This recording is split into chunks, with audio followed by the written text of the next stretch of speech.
Para sa'yo, nakatulong ba yung pagpalo sa'yo nung bata ka? Sa paghubog sa kung ano ka ngayon?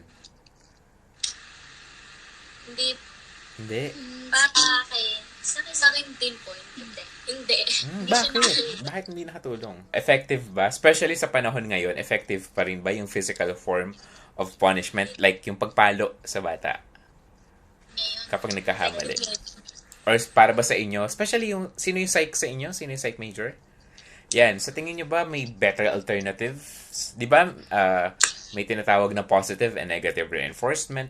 Di ba? May iba't ibang form of punishment. So it's up to you. Para sa akin, ngayon hindi. Hindi. Hindi siya nagiging effective. Kasi, Kasi po, parang most na mga teenager ngayon, sensitive na sila. Kasi hindi sila, parang hindi sila ganun hindi yung environment yung kinalakihan nila. Hindi ganung environment.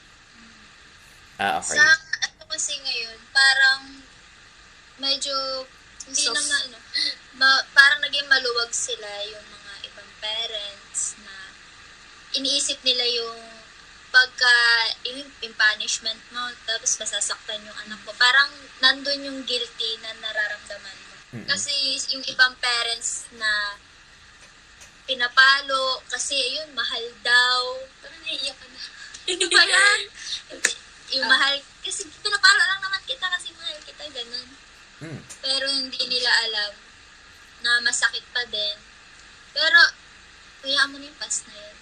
Modern nga eh. Nung childhood mo, napalo ka ba ng parents mo? Especially kapag nagkahamali ka. Yes po. Kasi Okay.